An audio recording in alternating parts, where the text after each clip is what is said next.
Assalamualaikum warahmatullahi wabarakatuh. Perkenalkan, nama saya Novatica Nurjingga dari Prodi S1 Kebidanan. Baik, di sini saya akan menjelaskan apa sih yang dimaksud dengan sistem saraf. Baik, mari kita tonton video selanjutnya.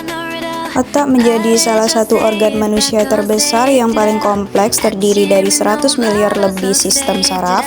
Seluruh saraf tersebut saling terkait di dalam sistem yang menghubungkan otak dengan seluruh tubuh, suatu sistem yang memungkinkan gerakan terjadi hampir dalam sekejap. Anatomi otak terbagi menjadi 3 bagian utama, yaitu otak besar atau cerebrum, otak kecil atau cerebrum, serta batang otak ketiga. Bagian otak ini saling bekerja sama untuk menjalankan sistem tubuh. Berikut adalah penjelasan lengkap terkait bagian otak dan fungsinya. Otak besar atau yang disebut cerebrum terdiri dari belahan otak kanan dan otak kiri.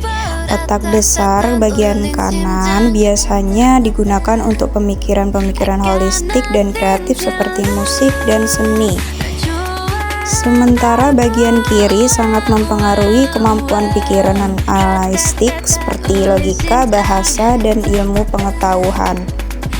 Otak besar memiliki 4 bagian yang memiliki peran dan fungsi masing-masing, diantaranya lobus frontal, yaitu terletak di bagian depan dan berfungsi untuk mengatur cara berpikir, perencanaan, pemecahan masalah, pergerakan fisik, dan memori jangka pendek.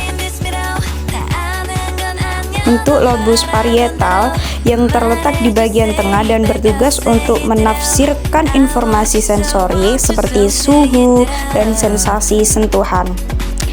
Dan lobus occipital, yaitu terletak di bagian belakang yang berfungsi untuk memproses gambaran dari mata dan mengalirkan informasi tersebut pada memori yang ada dalam otak.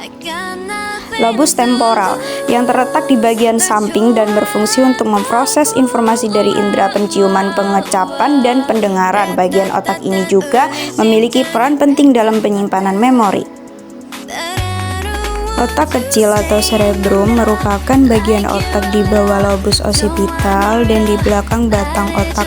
Meskipun berukuran kecil, otak kecil menyumbang lebih dari 50% dari jumlah neuron atau unit kerja sistem saraf pusat. Otak kecil atau cerebrum memainkan peran penting dalam mengendalikan gerakan anggota tubuh dan keterampilan motorik halus, misalnya gerakan dari jari saat melukis atau melakukan operasi. Selain itu, otak kecil juga berfungsi dalam mengontrol keseimbangan dan koordinasi otak bekerja sama. Otak tengah letaknya berada tepat di depan otak kecil. Ukurannya cukup kecil, bahkan lebih kecil daripada otak kecil karena memang fungsinya lebih sederhana, yaitu hanya mengkoordinasikan gerakan mata seperti gerakan-gerakan mengangkat kelopak mata dan refleks penyempitan puber mata. Otak belakang biasanya diasumsikan sebagai batang otak. Batang otak merupakan bagian otak yang terletak di bawah otak besar dan di depan otak kecil. Batang otak menghubungkan otak ke sumsum tulang belakang dan mengontrol banyak fungsi penting yang terkait dengan detak jantung, tekanan darah, dan pernafasan. Batang otak terdiri 3 bagian utama, yaitu pons. Bagian terbesar dari batang otak yang terlibat dalam koordinasi gerakan mata dan wajah, sensasi wajah, serta pendengaran dan keseimbangan. Midbrain atau otak tengah yang membantu mengontrol gerakan mata dan memproses informasi visual dan pendengaran. Medula oblongata, yaitu bagian terendah dari otak yang bertindak sebagai pusat kendali fungsi jantung dan paru-paru, termasuk mengatur banyak fungsi penting seperti bernafas dan bersin. Nah, teman-teman, bagaimana kalian sudah mengetahui apa itu sistem saraf? Semoga ilmunya bermanfaat bagi kita semua, atau khususnya yang bagi nonton video saya. Baik, terima kasih. Sampai jumpa kembali. Wassalamualaikum warahmatullahi wabarakatuh.